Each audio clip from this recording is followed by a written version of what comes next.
Good evening, everyone. Thank you for coming tonight to this very popular series, curated and founded by Barb Jenis, who was the Poet Laureate of Ridgefield for 3 years, 2002 to 2020. When was it?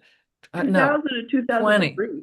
to Yeah. Oh, 2023. I'm Lucy Handley, Adult Programs Coordinator at the Ridgefield Library, and so happy to have Barb here tonight for another wonderful installment of Poems from Connecticut's Four Corners. Welcome. well, thank you, Lucy, and thank you everyone for coming. I'm looking forward to tonight so much. For folks who were also signed up for the program when it was originally scheduled and we had to postpone it, thank you for your patience. I promise you it's well worth the wait. We have five wonderful poets tonight, and let's get started with them. Before we do that, I just want to say also, we're coming up in January on our third anniversary. We've been actually doing this for 3 years, Lucy. Can you believe that? I do. I wanted to give you a little heads up on the poets we're going to have. We have Sarah Blanchard, David Epstein, Thomasina Levy, Mary Keating, and also I think it's Stephanie, sorry, Stephen or Steph. I know the poet spells his name Stephe, but Steph Watson. So I'm looking forward to that reading too. It's several of those poets I'm not familiar with their work, except for the ones that they sent when they were asking to be part of the program. And also, anyone in our audience now who would like to take part, we welcome poets in all walks of their career, all phases of their poetry writing career. Just email me. My name is Barb Jenis at gmail.com, and we'll get you on the roster. We're looking for poets. We haven't had too many duplicates. We've had 3 years of fresh poets. You're going to hear five fresh ones tonight. So, okay, now let's get started. Okay. Becky Rodia Schoenfeld's, yes, I'm sorry, let me start again. Becky Rodia's Schoenfeld's poems have appeared in Cream City Review, the Indiana Review, the Laurel Review, Poet Lore, and elsewhere. Her chapbook, Another Fire, was published by Adastra Press in 1997. She is director of publications and editorial at a nonprofit that serves amateur radio and its practitioners. That sounds so cool. So welcome, Becky. Thank you for coming. Thank you so much, Barb. Thanks for having me tonight. I've admired this series for a long time, and I'm really excited to be here tonight. The first poem I'm going to read I view it as sort of a bridge between my older poems from way back in the 1990s and my newer poems. I've been obsessed with Harry Houdini for pretty much my entire life. This is one of my Harry Houdini poems. And later in Houdini's career, he was very fixated on the spiritualist movement and the mediums who conducted seances and things like that. He and Arthur Conan Doyle of Sherlock Holmes fame were good friends, and Conan Doyle was very much a proponent of spiritualism, and Houdini was anti-spiritualism. And he made it a point in the later part of his career to debunk a lot of these false mediums. And that's where the title of this one comes from. This is called Houdini Debunks the Myth of Me. As a master of self-knowledge, I know how she loves me and why. See how she's begun collecting keys, doubling herself so she can walk out of mirrors and take the closest of looks where she renames herself 100 times for flair, humility. Now she can't tell if she's Queen Jeannie or a silly goose. She thinks we'll put together a dime house pitch, but from my advantaged position outside of her, I see she's not made for jokes and she's not an athlete. She expects me to telegraph what I know despite 70 years, my dormancy a prophetic intermission. I didn't want to be let into these poems, life laid out like a suit that's too small. Let her wear it. Our immigrant bodies are not so dissimilar, built for fanfare, grab, flourish. She has a performer's forearms.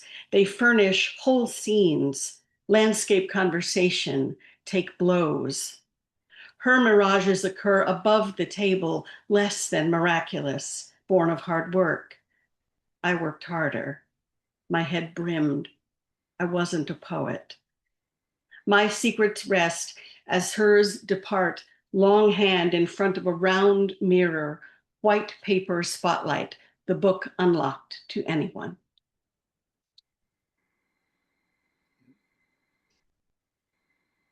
Thank you. This next poem is an ekphrastic poem. For those of you who aren't familiar with ekphrastic art, ekphrastic poems respond to pieces of art, often visual art. So this poem is in response to a piece of art, in particular, one of Dale Chihuly's glass sculptures. And I read this poem this past Sunday at a really wonderful event down in Old Saybrook, where the poet laureate of Old Saybrook, Sandy Yanone, is with her family closing up her parents' glass studio that was a hub of community and creativity for decades in Old Saybrook. And so she had a reading there on Sunday where we all read poems with the word glass in them. And considering this poem is all about glass, I read this poem on Sunday. This is called Self-Portrait as Scarlet and Yellow Icicle Tower, which is the name of the Dale Chihuly piece that this is inspired by. A burst of spikes in the face, who would I be without anger? Up close you see the giant glass spear is made of red and yellow tongues, skeins and stylets, separate and brittle excitations mounted upon each other. Such methodical towering, a misbalance, a tip could bring it all crashing down. The discrete leaves of congealed heat hurtling missiles, a shatter to make people huddle and clutch, and a mess, always a mess to sweep away, but carefully, because even the grounded pieces will smart, handled heedlessly. I'm sorry, but this bloodshot spire is probably akin to what I have for a spine. What stands me up each day is fury. Someone else's came at me repeatedly over years until it embedded like the tines of an integrated circuit, and heaven help us all, it's mine now. If I move too fast, it hurts. And if you move too fast, it hurts even more. I require a slow wheeling through the world, careful assembly before each presentation, like the Chihuly's thorn upon thorn, clustered tight at the center, barbs out. You feel me before you see me, it said. I heard you. And like the Chihuly, from a distance, I glow childlike colors, shining like something you want, something that looks like fun, but can slip from your grasp and cut as it goes. Also beautiful, but impractical, ridiculous. Whose idea was this? To escalate something as underfoot as sand, to melt it together, not to softness, but to a point. My eyes glint. Give me a reason. The reason comes. I'll cultivate it if I have to, from grains of nearly nothing, blasting them in the furnace of self, shaping them as the threats I am sure will come for me. They must, or else why do I so easily autopilot into rage and display like some ossified firework, never fading or quelled? Yank the daggers and I'd fall, thump, blunt, no use.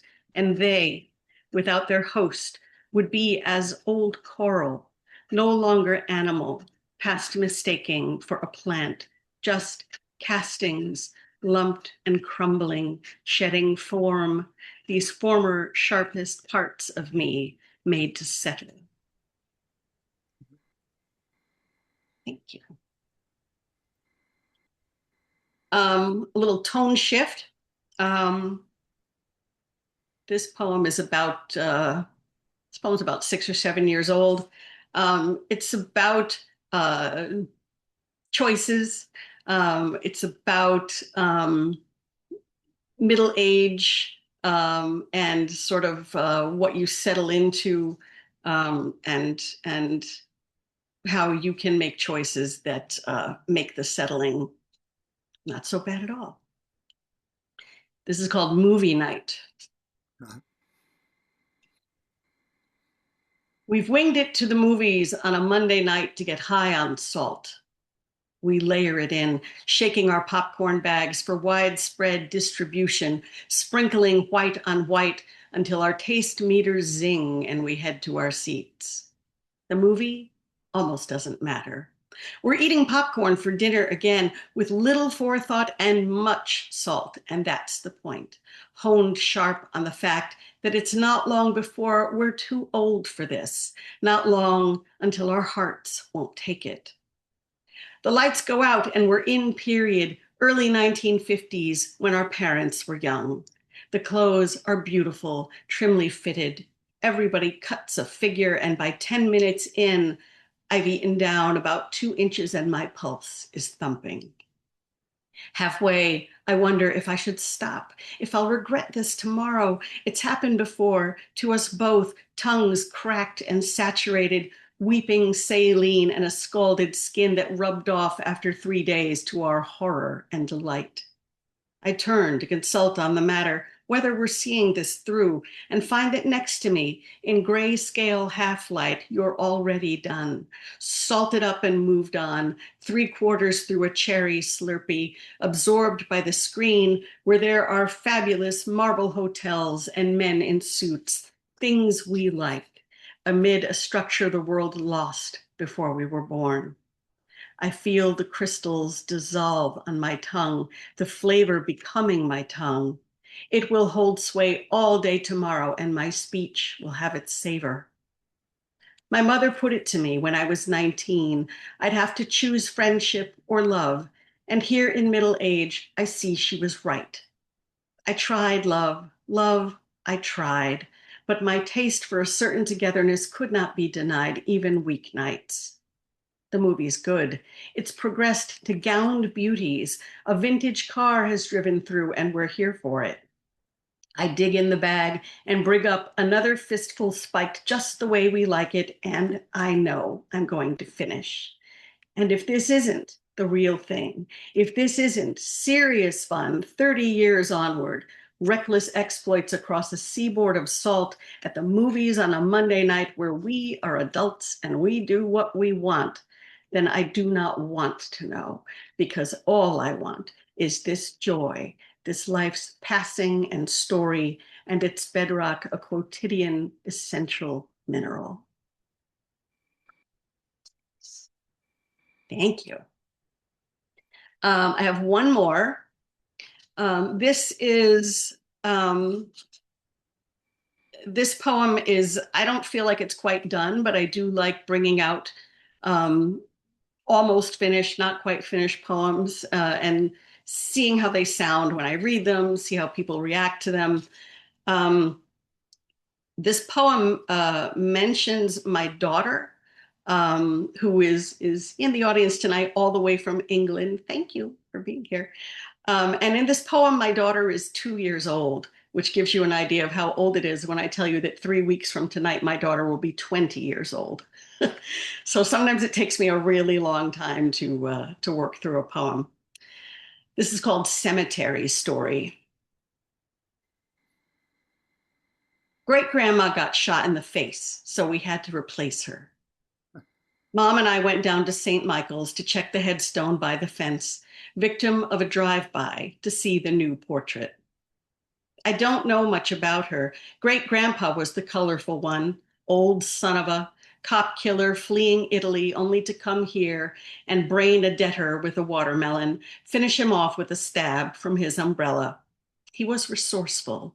He didn't want to owe him anything.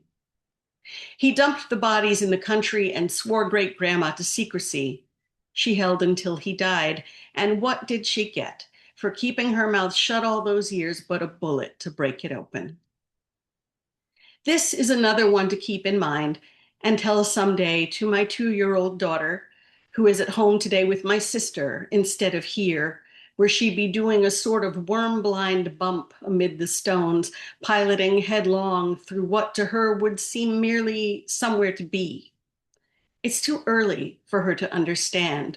No Parisian city of the dead, no redwoods in California, ungraspably staid and settled like my own grandmother, 96 years old in a nearby nursing home, once a world traveler and now bedbound, the quiet of her welling out to her frayed edges until it finally wrings her all around, smoothing her cool and plain as a seed or a bar of soap, something that starts as a comforting whole but obliterates itself as it does its work. My mother buffs great-grandma's new photographic lozenge with a cloth and snaps a picture. The last time great-grandma was good, in case someday, once again, she is not so good, in case she is once again lost, mugshot, bony slivers for someone, me, my daughter, to hunt in the grass of this place. My mother lifts one ceramic fragment large enough to bear an oval curve like an ear, and all we hear is not a story, but the hot wind of conjecture of what aspires to storyhood, all that's ever left of people we thought we knew. Thank you. Wonderful. Oh my gosh, Becky. What a great grandma got shot in the face, so we had to replace her. Who could not read that? So wonderful reading. Thank you. And I love also that anger in the Chihuly piece. I've had mornings like those too. Okay. By the way, as you can see, people do make comments in the chat. You feel free to make a comment about anything that you hear. You can also use, of course, the the react buttons if you want to have some hearts or applause or whatever. It's really good for the poets to be able to look in the chat after they've read to see what people have said. And also, by the way, I do put a longer version of bios in the chat. I usually read abbreviated biographies of the poets. So when you see those come up, you can see some more information about each poet. Okay, thank you again, Becky. Okay, Michael Cervas taught high school English for 42 years, 8 years at Cincinnati Country Day School, and 34 years at Westminster School in Simsbury. He published 4 collections of poems with Antrim House Press, and those were titled Inside the Box, Captivated, A Wilderness of Chances, and Even Here. Since retiring in 2020, he's been playing keyboards for Firetown Road, an Americana band. So welcome, Michael. I've just posted his full biography in the chat. So, and also, just so you know, Michael's microphone is a little soft. So if you have any difficulty hearing, maybe just put something in the chat, and I'll see what I can do. So, okay, thank you, Michael. Thank you, Barb and Lucy, for inviting me to participate in this reading. And I'm sorry about the microphone. I'm going to try to use my teacher voice when I read. Let me start my timer. All right, so tonight I'm going to read some new poems and some old poems.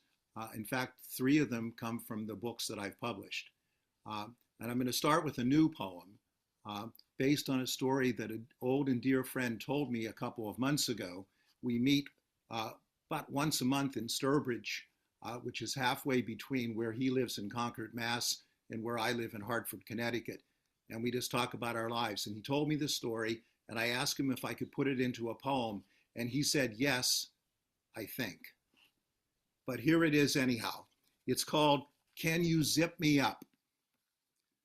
Getting ready for her recital, the 9-year-old girl turns to the elderly man and says, Offa, can you zip me up? The man, her grandfather, thinks with a startled breath that the only other person who ever asked him to zip her up was his wife, now deceased, but somehow still alive in the girl's winsome voice and tender smile. And this, he also thinks, is how love can last forever. So you won't know this because you don't see the poem in front of you, but that poem is 3 quatrains and 1 couplet. All of my students in those 42 plus years of teaching would have known immediately that it was a sonnet. The woman in that poem, the deceased woman, my wife and I went to her memorial service, and this is the poem that came out of that. It's called "The Infidels Come to Church." The infidels invaded Trinity Episcopal Church just as the memorial service was beginning, walking quickly but silently along the nave and slipping into the first row of the transept, where they stared politely ahead as the oboist began to play Bach's haunting "Sheep May Safely Graze." All five of them, balding and bearded and brawny, with their club's name, Infidels, stenciled on the backs of their leather jackets. And although I could easily imagine the mayhem the five could produce, heads cracked open, glass strewn on the road, really, if they only exchanged their jackets for cassocks, I could also see them as monks gathered for morning prayers in an abbey, and not the riding buddies of the deceased woman's eldest son, also balding and bearded and brawny. And in fact, it brought me some quiet peace to watch the infidels staring meditatively at the sanctuary as members of the woman's family read from the Bible and others played other consoling pieces of music. Later, at the reception, I came to the buffet table just as one of the infidels arrived there too, both of us reaching forward to grab one of the delicious mini Reubens. So I thanked him for coming to the service, noticing his soft eyes, and he spoke in a kind voice of being sorry to arrive so late, but the downpour on the Mass Pike had made it difficult to steer his Harley. And then he padded back to the bench where the five infidels quietly ate finger sandwiches and sipped glasses of punch. I myself am no longer a man of faith, but it was difficult for me not to bow in awe to the mysteries of death and life that had brought us there, infidels and believers alike, on this rainy Halloween morning to this church in the conformity of grief that finally and everlastingly makes brothers and sisters of us all. So thank you. So I'm going to switch. Many poets draw content from their lives. And so this is a poem about a father and a new teenage daughter. That would be me and my youngest child. And it's called The Annoying Age. She's 13, almost 14 now. On the way to school this morning, she told me, with the absolute ennui of the enlightened, that I'd finally reached the annoying age. And so here I am, ostracized to an island in the Arctic Sea for the third time in my life, where none of my jokes will be funny and nothing I say can ever be wise, at least for the next 8 years or so. I'll be a part of her life, but only in my capacity to annoy her. Good thing I know how this story will end. Even fathers find their way home again. And sticking in my own family, here's a poem that came to me because of something I observed when I watched my son, my eldest child, bathing his son. And it's called Watching My Son Bathe His Son. Bedtime for my first grandson, and I'm watching his father, my son, bathe him in the kitchen at the kitchen counter, testing the water to get the temperature just right, placing the baby shampoo and the miniature washcloth right beside the newborn's bathtub, gently lowering his son into the water, all the while whispering soft words to his baby boy. And suddenly, I am back in that tiny apartment on Hope Street with him, my son. lowering him so tentatively into the water, afraid of letting him slip and fall, afraid of hurting what I didn't even know how to love yet, wondering if I knew how to bathe an infant, wondering if I could ever be the kind of father who might teach his son just what it means to care for a child. I do realize that these poems are on the short side. I do sometimes write longer ones, but I'm a big fan of short poems. So that son, last year for Christmas, gave me an extraordinary gift. He gave me the gift of 1 hour alone by myself in Emily Dickinson's bedroom. And this is the poem that came out of that. It's called In Her Bedroom. I am sitting at a card table covered with soft white tulle, staring across the room at the very chair she sat in by the desk where she wrote nearly 1,800 poems with words as alive today as they were when she stitched those poems into booklets and hid them in the dresser by her bed.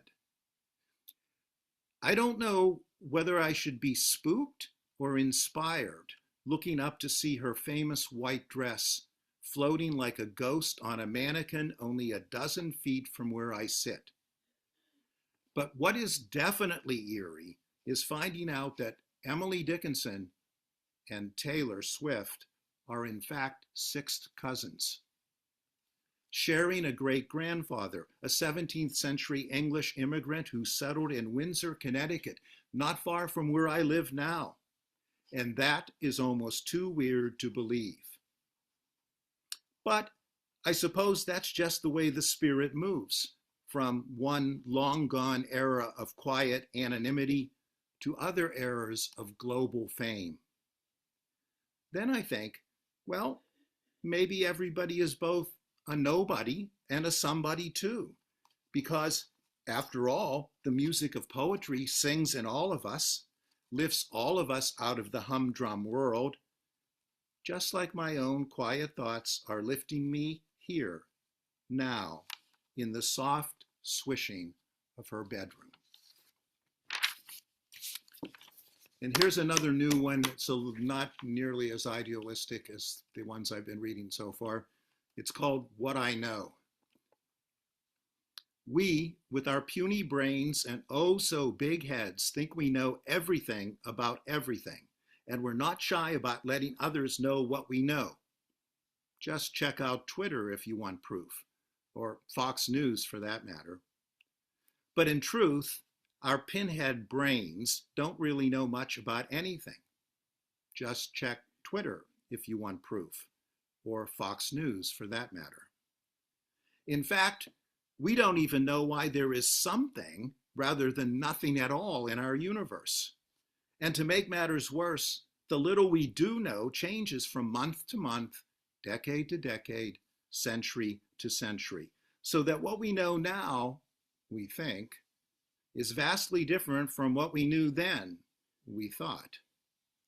You'd think that someone like me, hyper-educated and old, would have gained some wisdom just by sticking around. But all I've really learned is that it is better to keep my mouth shut and my eyes open to catch a little beauty maybe in the day-to-day presence of this unexpected universe. Like that tiny yellow finch resting nearly invisible in the tangled branches of the redbud tree outside my window there. Here, then gone forever. So I'm just going to check my time. Okay. Robert Frost was famous for having said that actually all of his poems were love poems. And I have to agree with him. The songs that I write and the poems that I write are essentially love poems. And so I'm going to read some that are expressly love poems. One from a long time ago and one newer. So the first poem is called The Time Before Light. There was a time before light, my friend rushes in to tell me. He read all about it just yesterday in the Times. I knew it, I remember that time in my own life. The galaxy's not yet afire. The moment before we kissed. And this is one that you guys might be able to relate to because it's something we all have to do. It's called Making the Bed. It was time to change the sheets again. She tossed the crumpled ones on the floor by the door, then vanished. So I began the stupid job alone, maneuvering the prodigious mattress all around the awkward frame, stretching the fitted bottom to reach the impossibly distant corners, smoothing the wrinkles up on top with a silky slide of my palm, fingers and eyes moving in concert until at last all that was left was to arrange the pillows and drape the comforter over the bed. The daylight now slipping through the feckless curtains, dream and desire almost gone, everything so trim I'd all but given up. And then she called my name, and then we unmade that bed for hours. And then I'll finish, and this will get me just in under time, I think. Since we just celebrated Thanksgiving, which is my favorite holiday by far, here's a little poem called Blessings and Gratitude. Just before dinner at a conference of poets honoring the resilience of the human spirit, Lee Young Lee teaches us a 10,000-year-old ritual for meditation. Fading away, he tells us all to envision as we draw a deep breath in, and thank you as we breathe out. A regimen I later discover Wen Chi Tien used religiously during the years he spent in a 6x6 prison cell, where he composed over 700 poems in his head. And I think about what a blessing it is to have these poems made in silence and pain, but shared now by a man whose only freedom was the world of his imagination. And I think also of Holden Caulfield walking the streets of New York in despair and grief, saying to himself as he begins to cross an avenue, "Allie, please don't let me disappear." And then when he does finally make it to the next block, saying simply, "Thank you." And then at last, I think, who am I to be anything but grateful for my one little life? Fading away? Yes, I know it's true. But still and always, thank you for the gift. Thank you all for listening. It was a pleasure to see some old friends and relatives and in the audience. Thank you. Well, even your new friends and non-relatives really enjoyed that. So thank you, Michael. You took us through so many different places. It's great. I have to say the one about watching my son bathe his son, the line in there, afraid of hurting what I didn't even know how to love yet. My granddaughter, my first grandchild, just turned 4 weeks old today. And boy, you nailed it with that one. Yeah. Wonderful. And the love poem. Wonderful. Anyway, thank you. Okay. So let me get my next up here. All right. Dianne Bilyak, a graduate of the Institute of Sacred Music and Arts at Yale. Her poetry collection, Against the Turning, was published by Amherst Writers and Artists Press in 2011. And her memoir, Nothing Special, The Mostly True, Sometimes Funny Tales of Two Sisters, was published by Wesleyan University Press in 2021. Her work has appeared in the Massachusetts Review, the Tampa Review, Drunken Boat, and elsewhere. So welcome, Dianne.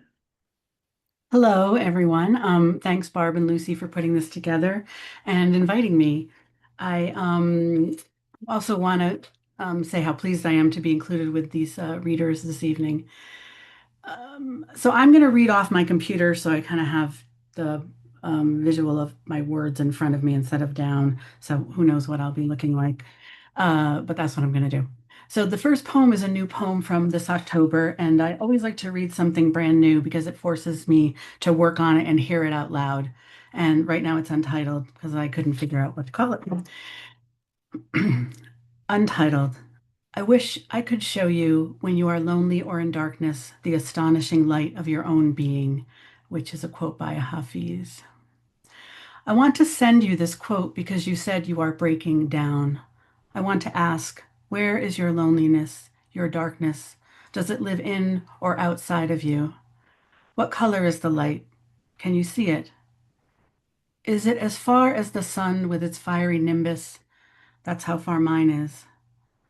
I write this while listening to the clanging bells of Notre Dame, and imagine the hunchback, see him falling like the harsh sound against the stones. A woman doesn't have to be beautiful to write. A woman doesn't have to be beautiful at all. Most are ordinary doorways to yellow patterned foyers. They are not asking anyone to smile or jog or do sun salutations and warrior poses. They are building mounds of Viking graves with their secrets and welcoming the wolves and the sheep to a circle of salt, christening them both children of strangers. They reattach their battered wings and rise like Lazarus and Jesus of Nazareth, rise like cornstalks and moons and smoke and bread. The next set of poems I'm going to read are ones I'm considering for a book that focuses on some recent deaths in my family and in my life. Right now, there are 4 sections. They're basically about grief and loss, of course, but there's also a lot of attention paid to the failures and fragility of the body. And so we'll start with my mother. It's one poem called In the Shadow of Your Death, and she died in 2022 of pancreatic cancer. In the shadow of your death. Whatever love is, whatever grand gestures fell apart at the seams, I was there for you, with you, despite the warnings and the chaos of crops failing and windows smashing from inconvenient summer storms. We did not name them. We let them hit. We let the debris build up into tents of misunderstandings. You were always cold. The last rosary you whispered was pre-morphine and Ativan, drugs we would not say aloud because you'd have scolded us for letting hospice give them to you. Several times a day you measured the beads with your fingertips, circles within circles, crosses and crossing over. Mother, I am your daughter, rich with loneliness. As the window revealed the edges of a new moon, dark and emptied of its milk, I held your still warm, bony hand, traced your veins raised in hallelujah, until a final amen blossomed in the silence of kingdom between kingdoms, light and resurrection. Several times I lifted your arms and let them flop on the bed, knowing that if you were still alive, you'd be angry at me and come back.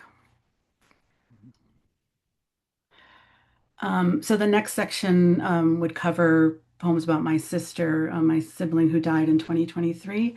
She was born with Down syndrome, and because of the neglect in her group home, she ended up with this small fracture on her knee.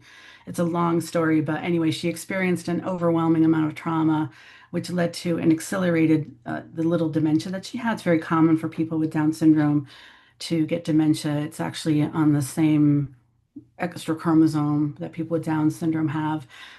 There's Alzheimer's disease is also there as well.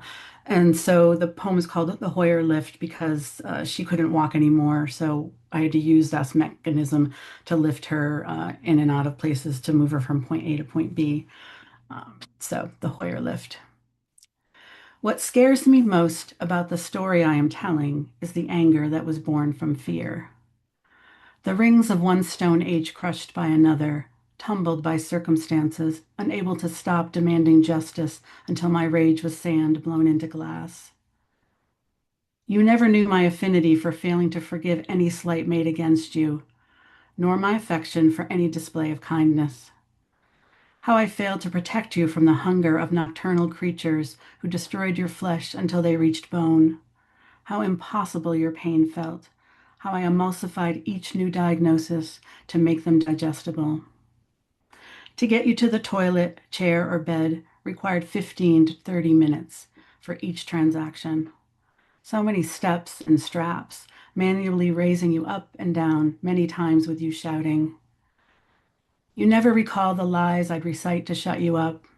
You're Peter Pan, you're flying, or what your auditory processing cost me.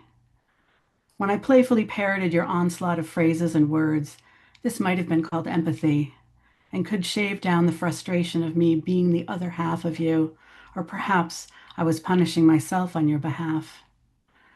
Did you know how terrified I was, how tender-hearted? Because I was. I was. And as you pointed at nothing, the record in your brain would skip. This one or this one. This one or this one. This one or this one. Some days my pilgrimage to save you was all too much, and I'd fall on my knees and sob.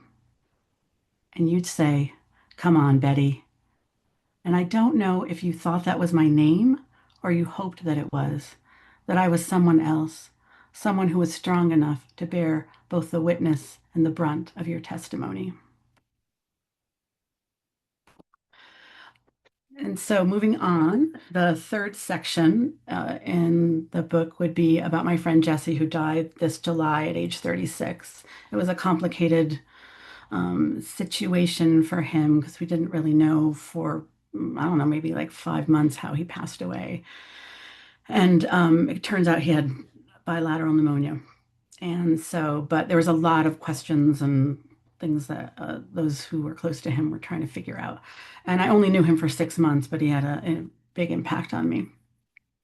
And also the last three poems that I'm going to do are prose poems. And for me, this means they're a combination of poetry and creative nonfiction. And so I take bigger leaps in these pieces. So sit back and just let them wash over you. Usually the last line kind of ties it all together. The buck stops here. If the deer looks back, there are children behind her. If the deer looks at you, there is no one else but you and the deer. I'm crossing this island on a road called Old Milk Route near Chaos Corner. On this island, we match our colors. We match the palette of ourselves to the granite and cobblestone and shingles. Exceptions are found in mid-August where some trees start to color, the burning bush and the hydrangea's blossoms, as big as cotton candy, with the hue of summer's pastel still living in their branches. I recite these words into my phone. These words will soon become this poem. I do it in my poetry voice, as if the universe were listening, as if I'm talking to somebody, but lately the only person I talk to is you. You, a month and a half dead. You who fixed my house, who became a man I loved for a very short time. A man who wore his black shirt with Banksy's Butterfly Girl's suicide iron on, the day he turned science into magic. At my new house in my new yard, I leave all the milkwood weed for the monarchs. And when they bloom and find the air and pastures and meadows and flowers, I will call them by your name. And all that time in the cocoon, after the opening and the stretching and the transformation, like you, each will be called to another world too quickly, called to the dark, distant heat of a sunless day that is halfway through billions of years of its own life cycle. We sometimes fought about money, and I can't figure out if there is any currency, any promise, any bargain, any stone I could use as payment to start over. And the fourth section, if this is how it all plays out, would be about me, and focus would be mostly on the body, the different kind of ways I lost. I had carpal tunnel syndrome in my hand and herniated discs and things from working with the wheelchair and the Hoyer lift, and some other health issues that kind of came up. And I'm sure a lot of it was also that mind-body connection between grief and loss that will happen to a lot of people when all these things are fresh. And so it's called The War. Photos by Robert Duanu. To know when your mother was born is to know when you were born. To know when the clock struck noon was to know that time dies in an abandoned castle where all floors look crooked from an opposite doorway. You were the tallest boy in the class. You wiped your tears with your teacher's kerchief after the priest punished you for running when you should have been walking to the lavatory line. Among the girls posed side saddle on the metal chairs between two rows of chestnut trees about to do-si-do, Your hair was the shortest. In a shop window, a doll's head, like an apparition, rests on her own head. Champagne bottles and tuxedos, a cat sleeping. One wall displays boys playing war, socks pulled up below the knee, metal barrel hoops, foxhole slingshot. A white pigeon or a white dove. Her boots are drowning in puddles of milk. The exit from the exhibit is through a curtain holding two lovers kissing before a sculpture of a naked woman in repose. The heft and the sheath that covered my own body sets off the museum's alarm twice. I'm always getting too close to what I'm not allowed to touch. And finally, another poem sort of about my mother and my sister and me. And I will end with this poem. Selling Our Mother's House. When I think of California, I remember my mid-30s, West Hollywood's haze burning into sun. This was before I knew what I was or what I was becoming. The truth? Not much, and not much more. 25 years have passed since I last visited Santa Monica. Then my spirit drifted over the cliff's edge and created circles of refuge like a fog over the right hand of the mountains. I return to reconcile the dread and the heart's insistence that my years of mourning require reprieve. I photograph birds of prey and birds of paradise, cacti and waving palms. I settle into the green wooden pagoda I photographed years ago with film that had to be developed through the mail. I descend the steps to face the vast Pacific and baptize the beginning of the last third of my life in water and sand. I leave some of my pain behind, some of your death, some of the weight of the bricks called goodbye. Now, airborne, fear not, sister, I return with most of you with me. But it's time. It's time for spring to break me open instead of grief. This will mark the last year of picking blackberries in our mother's yard. From their flowers, bees will make a honey so sweet it will wet and wake the tongue of my need for forgiveness, for my guilt, for the wounds that took you from me. I'll be leaving our former home before the bruised, grainy bulbs appear, a bird's delicate sustenance. With only one song left to sing, I sing to thee. I'm sorry, my own sweet beloved fruit. I'm sorry, my heart-drenched succulent. I'm sorry. I'm sorry. I'm sorry. Wow, beautiful, Dianne.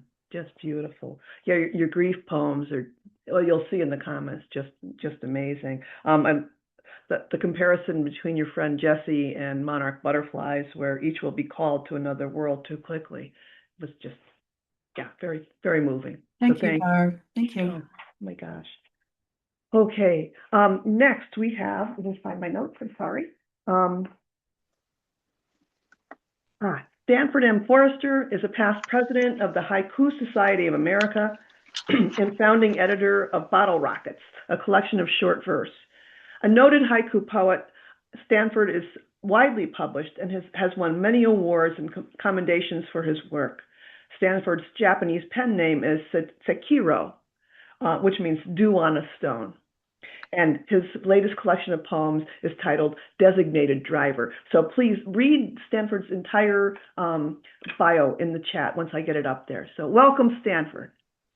Hello, thank you. Welcome, Barb. And it's a pleasure to be here and an honor to be with everybody else that's going to read tonight and has read.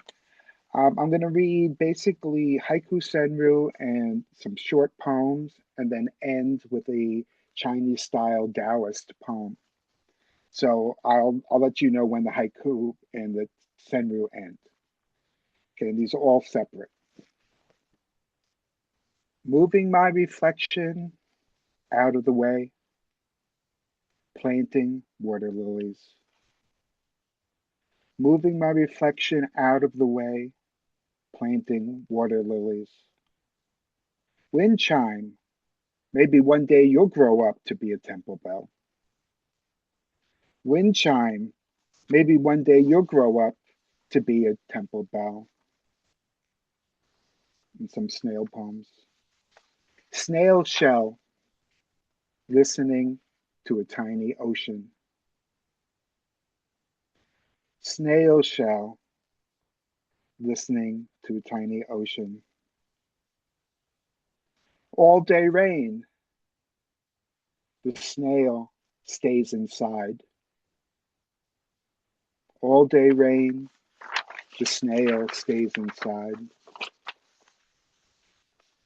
Poetry party, the designated driver just listens. Poetry party, the designated driver just listens. This next poem, I'm dedicating this to Kerouac and my buddy Mitch, who lives in Hartford, and his cat. Biting my big toe, the cat gets me out of bed. Biting my big toe, the cat gets me out of bed. Day moon, the poem sounded better last night.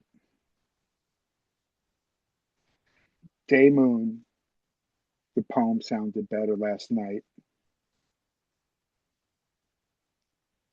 Cinnamon bread, she eats only the swirls. That's for my daughter Abby. She probably still does. She's 25. Cinnamon bread, she eats only the swirls. Polaroid photo swings out of the frame. Polaroid photo, a little girl swings out of the frame. Saturday morning, Saturday morning rain, a driving lesson with my father. Saturday morning rain, a driving lesson with my father.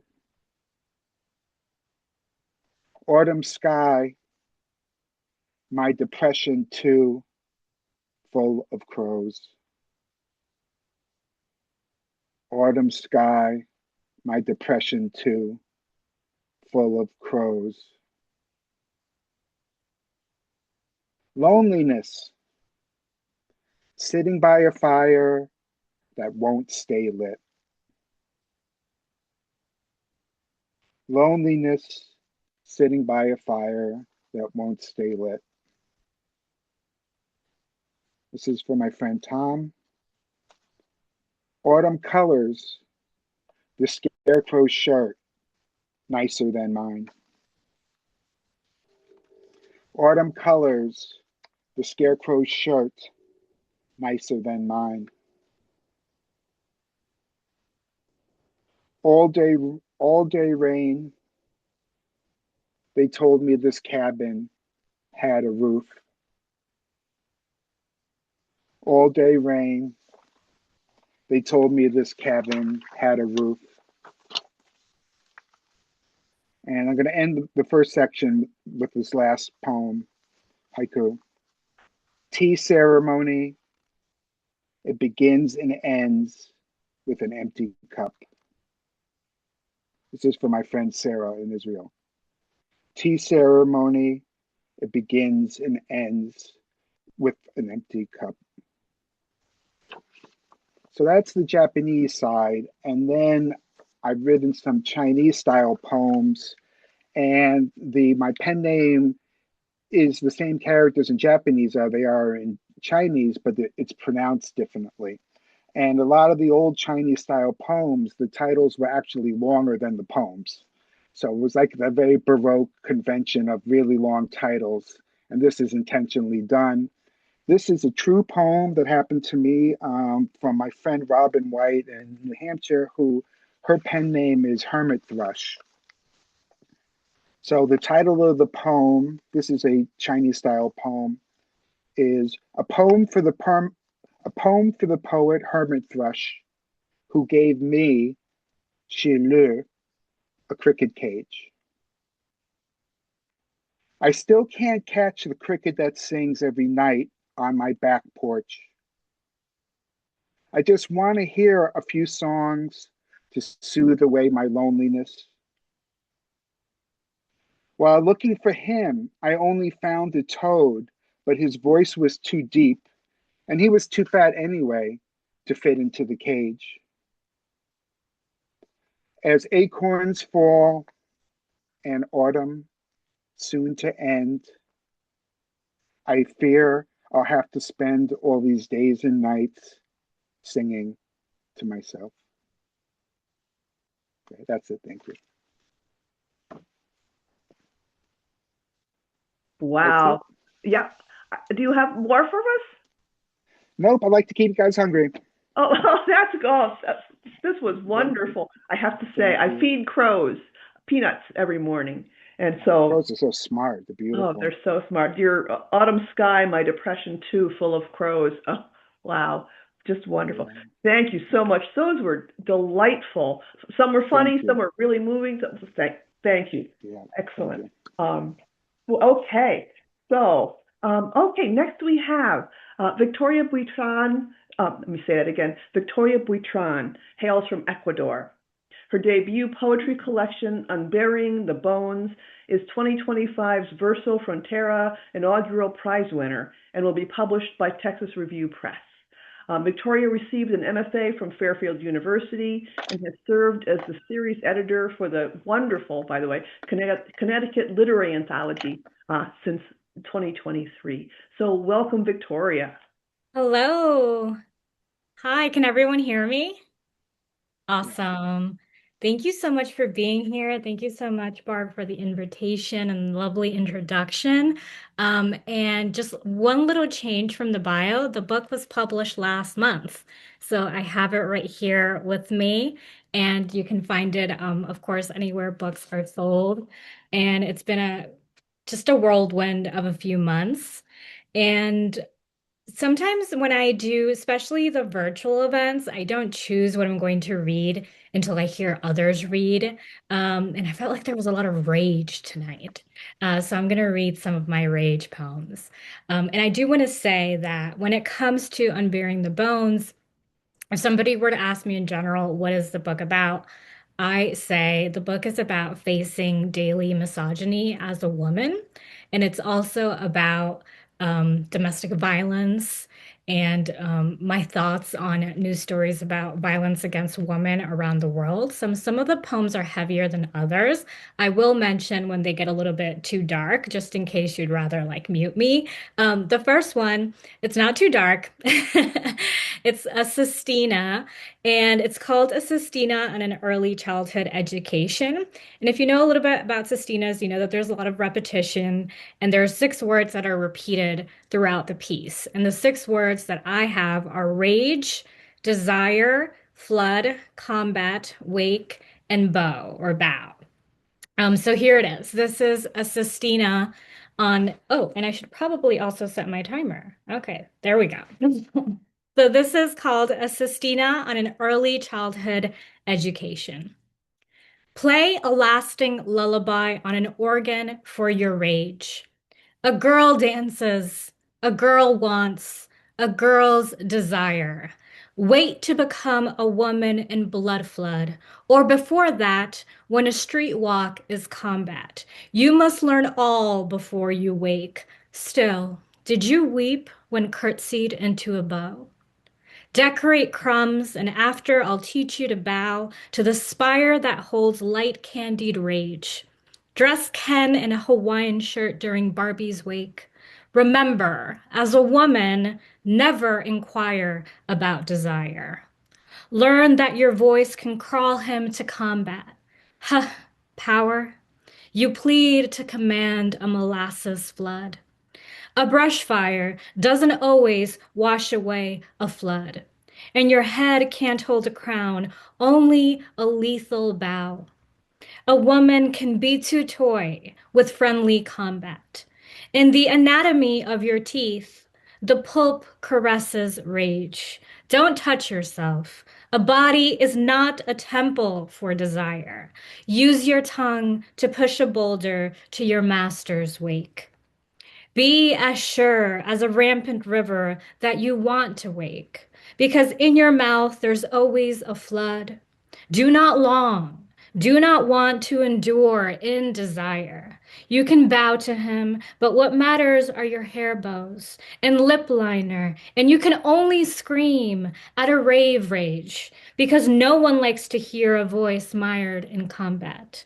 Underestimate your taste and what you can combat. Make sure you listen when he orders you to wake.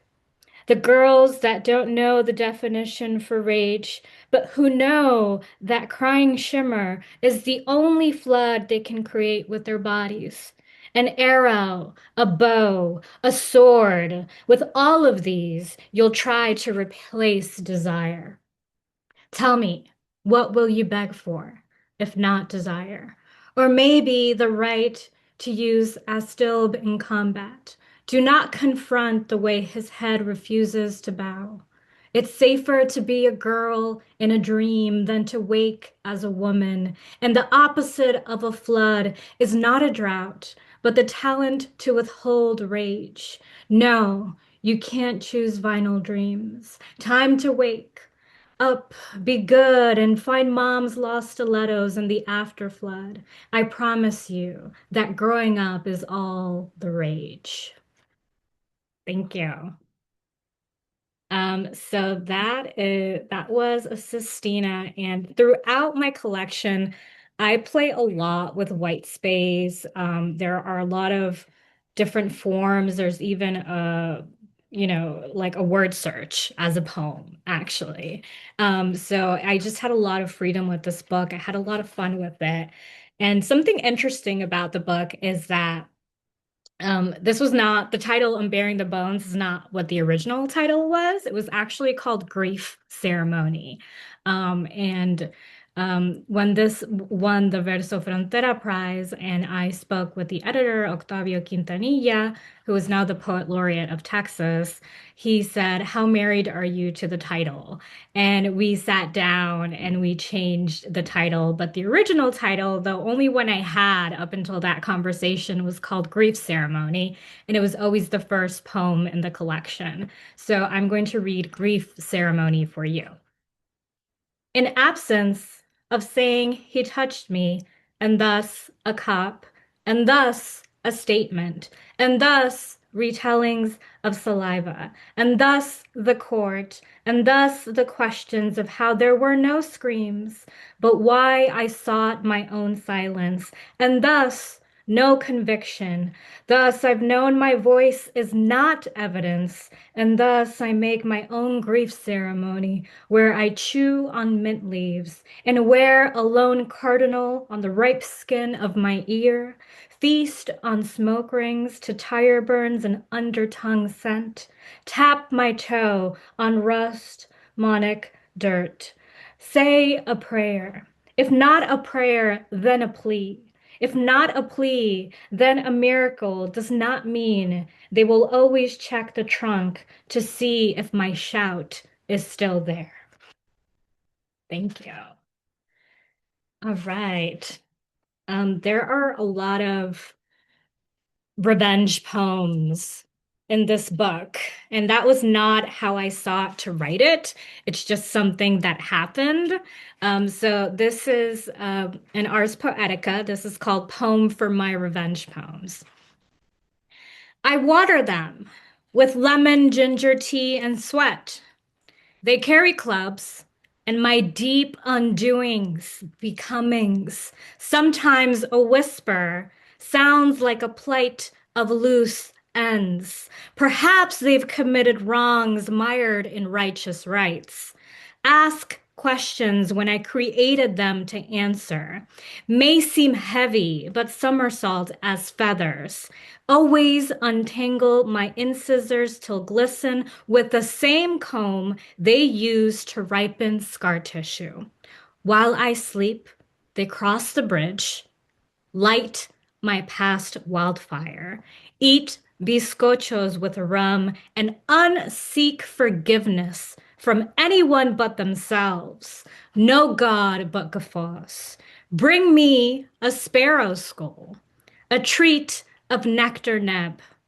Taught me poems can't kill. but they sure can wound. Their mother's name is Victoria for a reason. I just see Barb's face and she's clapping, so that is my revenge, one of my revenge poems that I really love, and I love reading that one out loud. So the next poem, it's a little bit of probably one of my toughest poems to. It was the toughest one to probably write, because it was the last poem that I wrote before I felt like the collection was done in a way. So I wrote this poem in September of 2024, and it is about Giselle Pelicot, who is a woman who was raped by her ex-husband now, and a lot of other men that he invited to their home without her knowing. And it was in the news a lot. So this is a very tough poem. So I just want to mention that just in case you need to, mute me for a while. And this one is also a revenge poem. It's called Woman Takes Revenge. My favorite quote from high school is Mi pluma lo mató, from an Ecuadorian politician about another politician, and I swipe right on profiles that say not political, because I can't speak with someone based on a negation of reality. Because yes, everything is political is a cliche because it's true. Because going to the courthouse and sharing an elevator with a former abuser is political, because so is that it takes a woman an average of 7 times to leave intimate partner violence, and in the hours and days after she leaves and is when she is most capable of being murdered, because so is Giselle's choice to have a public trial. Wife takes public revenge, says the headline. If a trial is revenge, what is justice? So is that the judge reminds her not to use the word rape, but sex scene, to protect the presumption of innocence, while recordings of the rapes were found in a folder labeled abuse. And it is merely September. Giselle will walk into court, sit in front of her alleged rapist until December. Until now, the French politicians have been mum. An exception is Sandrine Josso, a politician who says another politician drugged her last year to rape her. Allegedly, remember, allegedly. And more than 80 men, 49 on trial, one charged in absentia, and not one called the police, not one called her. Even an anonymous phone call could have saved my life, she said. All men, even the ones who refused to rape, remained silent. Giselle, my hero, no pen with which to slay, but may your voice annihilate them. Thank you. So I have time here, I see, for one more. So I am going to read a poem. There's a series of different poems here. That one is called an etymology, and then there's an etymology two, and there's also aftermath and aftermath two. And so they're very much connected. I do think it's a collection that you need to read in order. And this is one of my favorite poems. This is also, it never has like the word revenge, but I thought a lot about the word doe, DOE, and how that word is used, for example, to describe doe eyes, but also how it's used to describe Jane Doe and women who, have been murdered or who are missing, but we don't know the names for them. And I was kind of very angry, and I was like, how do I get all of these feelings out? So apparently I did that through my collection and revenge poems. And again, thank you so much for being here. It's been such a joy to listen to everyone's poem. Thank you again, Barb, for hosting this every month. It's so great. So this is an etymology. I feed jasmine to the alligator doe, and we swap nightmare stories to release the oxymoron. I ask if she knows the definition of herself, and she says she doesn't need to. On the walk back to my cabin, the hyena doe shows me her mock penis, and I reach in to stop her breech birth, feel around for a snout, and blood purples my wrists until the shrieks solve into whimpers. She does not say thank you, but licks my knuckles clean. Beyond the meadow is a panther doe, belly sunned, tail twirls in the shape of candor. And before I pass, she defangs her pinky paw with incisors, gives it to me, the nerve ending still warm. How do you know it'll grow back? I ask. She says, silly doe human. And I thank her and leave.